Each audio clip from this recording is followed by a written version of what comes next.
माझी इच्छा पूर्ण झाली.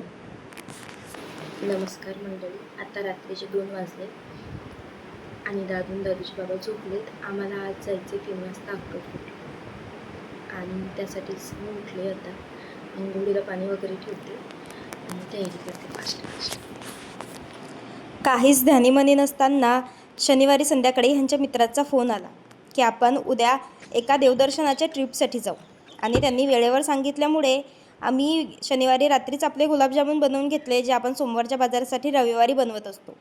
त्यांनी मला वेळेवर सांगितलं की आपण अक्कलकोट, तुळजापूर, पंढरपूर आणि येळेश्वरीला जाणार आहोत. आता खरं तर ही सगळी प्लॅनिंग अचानक झाली होती आणि मी 4 वर्ष झाले आमच्या ह्यांच्या मागे लागले की मला अक्कलकोटला घेऊन चला, अक्कलकोटला घेऊन चला. पण ते म्हणतात ना, स्वामींचं बोलवणं आल्याशिवाय तुम्ही तिथं जाऊच शकत नाही. आणि शेवटी स्वामींना माझी दया आली. त्यांनी मला त्यांच्या दर्शनाला बोलवून घेतलं. आता कितीही जवळ किंवा लांब असलो तरी त्यांच्या इच्छेशिवाय आपण जाऊच शकत नाही. माझ्या माहेरापेक्षा इथून जरा जवळ पडतं म्हणून मला असं वाटलेलं की आपण लवकर जाऊ. पण 4 वर्ष लागले स्वामींची भेट व्हायला. आता प्रवास म्हटला की चहाचा ब्रेक तर आलाच आणि आम्ही एका जागेवर चहा घ्यायला थांबलेलो. असे छोटे छोटे ब्रेक प्रवासामध्ये घेत राहिले पाहिजेत. दादू मस्त ब्रेड आणि चहा एन्जॉय करत होता. वातावरण ढगाळ असल्यामुळे जास्त ऊन लागत नव्हतं आणि सकाळी सकाळी निघल्यामुळे जरा ट्रॅफिकही कमी लागला आम्हाला. तिथून आम्ही निघालो मग पुढे येडेश्वरीला जाण्यासाठी. रस्त्यात काही चुरमुरे घेतलेत खायला. दादू तर एन्जॉय करतच होता आणि ही फॅमिलीही खूप सुंदर भेटलेली आम्हाला सोबत जायला, म्हणजेच ह्यांच्या मित्रांची फॅमिली. खूप छान लोक आहेत सगळे. सगळ्यांनी छान ॲडजस्ट करून घेतलं, दादूला सांभाळलं सगळ्यांनी. मग अशी लोक सोबत असल्यावर प्रवास अजूनच सुंदर होतो. आणि सूर्योदय होता होता आम्ही येळेश्वरीच्या मंदिराजवळ पोहोचलो. तिथं आम्हाला हे गजऱ्यावाले दादा भेटले आणि गजरा म्हणजे प्रत्येक स्त्रीचं विकनेस आहे. आम्ही छान गजरे घेऊन केसांमध्ये माळले. तिथं CNG भरायला भलीच मोठी रांग होती, तर आम्ही मस्त 2-4 फोटो क्लिक करून घेतले. CNGचा काय प्रॉब्लेम आहे काय माहिती, तिथंच आम्हाला 2 तास लागले. आम्ही 7:30 वाजता CNG भरायला थांबलेलो तर 9 वाजता थेट तिकून निघालो. आणि ह्या व्हिडिओच्या क्लिपमध्ये तुम्हाला येळेश्वरीचं मंदिर दिसतंय का, मला कमेंट करून नक्की सांगा. मी येळेश्वरीच्या मंदिरात पहिल्यांदाच आलेले, पण आमच्या खानदेशात असंच एक इच्छापुराचं मंदिर आहे सेम ह्याच सारखं. आणि तिथं इच्छादेवी आहे. एवढा उंच डोंगरामध्येच त्या आईचंही मंदिर आहे. तर त्यामुळे मला असं वाटत होतं की आपण इथं पहिलं कधीतरी आलो आहे म्हणून. तिथं गेल्यानंतर मला ठिकठिकाणी बाहुल्या दिसल्या ठेवलेल्या. मग मी तिथल्या एका दुकानदार आजींना विचारलं तर त्या म्हणत होत्या की हे आईचं परशुराम बाळ आहे आणि त्यांचीही पूजा आईंबरोबर करतात म्हणून. हे मला पहिल्यांदाच समजलं होतं. आणि आम्ही पायऱ्या चढत होतो. काही वेळेस दादू बाबांच्या कडेवर होता तर काही वेळेस माझ्या. कुणी नवस केला असेल तर त्यांनी इथं असे कापूर लावले होते प्रत्येक पायरींवर. आणि आम्ही पुरुषोत्तम महिन्यामध्ये त्यातल्या त्यात उन्हाळ्याच्या सुट्ट्यांमध्ये आणि रविवारच्या दिवशी गेल्या असल्यामुळे आम्हाला प्रत्येक ठिकाणी भरपूर गर्दी मिळाली. आता इथेही इतकी गर्दी होती ना थेट दर्शनाला, म्हणून आम्ही फक्त मुखदर्शन घ्यायचं ठरवलं, कारण पुढचा प्रवास खूपच लांब होता आमचा. तिथं आईचं दर्शन घेऊन आम्ही बाहेर आलो जरा, तर बाहेरचं वातावरण खूपच सुंदर झालेलं. पावसाळ्यात तर किती छान दिसत असेल ना हे. तिथून आम्ही निघालो तुळजापूरला जाण्यासाठी. पण सकाळी नाश्ता वगैरे काही केलेला नसल्याने खूपच भूक लागली होती. मग रस्त्यातच एक हॉटेल होते, आम्हाला प्युअर व्हेज. हे बघा मंडळी, आता 11 वाजलेत आणि आम्ही जेवायला थांबलोय. येळेश्वरीवरून आलोय आणि तुळजापूरला चाललोय. तुळजापूरजवळ एक हॉटेल आहे तर तिथं थांबलोय जेवायला. दादूलाही भरपूर भूक लागली होती म्हणून त्याने मसाला पापडावर ताव मारला. तसं तर ही हॉटेल 12-12:30ला चालू होते, पण आम्ही 11लाच पोहोचलो असल्यामुळे त्यांच्याकडे मेन्यू जरा कमी होता आणि त्यांनी घाईघाईत दिल्यामुळे चवही व्यवस्थित नव्हती.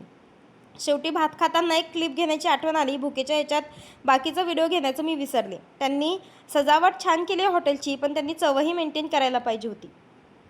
हे काही फोटो तुळजापूरमधले आहेत. आता खरं तर मला पाहिजे तसं माझं तुळजापूरच्या देवीचं दर्शन झालं नाही. लग्नानंतर पहिल्यांदाच मी आईच्या भेटीला गेलेले आणि माझी अशी इच्छा होती की मी त्यांची ओटी तरी भरावी कमीत कमी.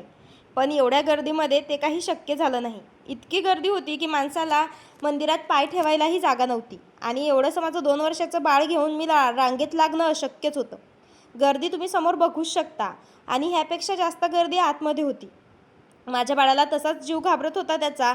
हवा वगैरे लागत नव्हती आणि जीवही कोंडत होता. म्हणून आम्ही मुखदर्शनच घेतलं. मुखदर्शनाला 3 तास आणि थेट दर्शनाला 6 तास लागणार होते, म्हणून आम्ही फक्त कळसाचं दर्शन घेऊन बाहेर आलो. आता ही तुळजापूरला चुडा भरण्याची प्रथा तुम्हाला माहिती आहे की नाही? असं म्हणतात तुळजापूरला आल्यानंतर प्रत्येक सुवासिनीने इथला चुडा भरायलाच पाहिजे. त्या प्रथेनुसार मीही चुडा भरून घेतला. आजीला म्हटलं व्हिडिओ घेऊ का? तर आजी म्हटल्या अगं मी पण ते मोबाईलवर सिनेमे बघते तुमचे, तर मीही येईल का सिनेम्यामध्ये? म्हटलं आजी तुम्ही पण याल. तुमच्या नाताला सांगा राघव आणि आई टाकायला आणि तुम्ही नक्की तुमचा व्हिडिओ बघा. मस्त चुडा वगैरे भरून घेतला आणि त्यानंतर ही कुल्फी घेतली. तिथून आम्ही निघालो अक्कलकोटला येण्यासाठी आणि थेट पोहोचलो अक्कलकोटच्या स्वामींच्या मंदिरामध्ये. आता इथे फक्त निवांत माझं दर्शन झालं एवढ्या 3 दर्शनांपैकी. स्वामींची इच्छा असेल म्हणून त्यांनी ते घडवून आणलं.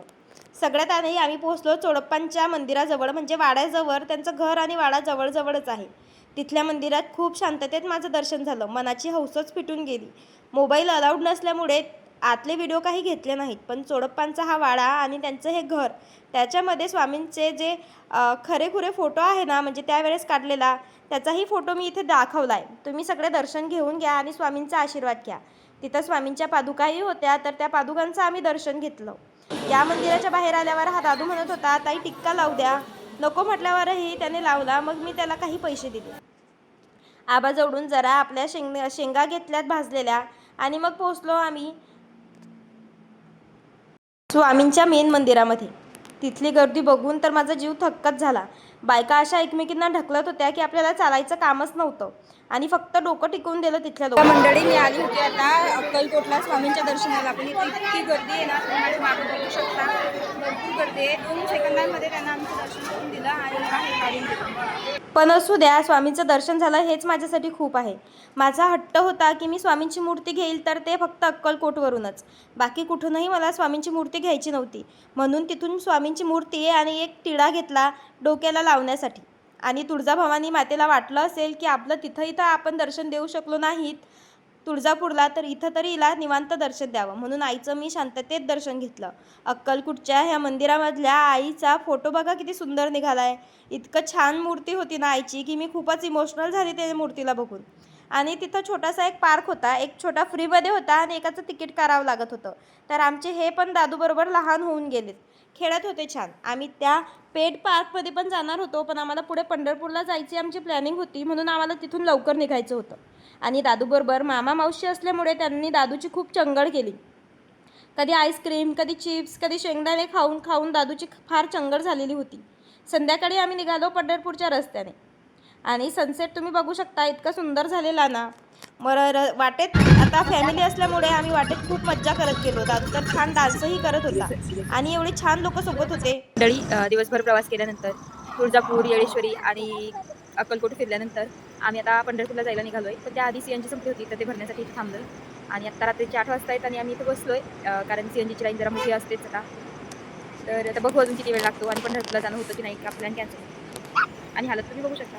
प्रवासात तुमची संगत जर चांगली असली ना, तर तुमचा प्रवास खूपच छान होतो. आमच्यासोबतच्या फॅमिली अख्खीची अख्खी इतकी छान होती. दादूलाही सांभाळून घेत होती आणि एन्जॉयही करत होती. त्यामुळे प्रवास आम्हाला अजिबात आठवला नाही. रात्री 10:30-11च्या सुमारास आम्ही एका हॉटेलमध्ये जेवणासाठी थांबलो. दादू तर तोपर्यंत झोपूनही गेला होता. दमला होता प्रवासामुळे आणि भूक इतकी लागली होती की व्हिडिओ घेण्याचं लक्षातच राहिलं नाही. हॉटेल छान होती, पॉश, स्वच्छ आणि चवही तिथली छानच होती जेवणाची. ह्या मसाला भाकरींचा काय विषय आहे, कोणाला माहीत असेल तर मला कमेंट करून नक्की सांगा. आणि CNG भरायला आम्हाला 2 ते 2.5 तास लागल्यामुळे आम्ही पंढरपूरला जायचं कॅन्सल केलं. आता परत आपली विठू माऊली आपल्याला दर्शनासाठी कधी बोलवतात हे त्यांच्याच मनात आहे. चला आता आम्ही पोहोचलो 2 वाजता रात्री घरी. मी व्हिडिओ इथे सेंड करते. तुम्ही चॅनलला लाईक, शेअर, सबस्क्राईब करा.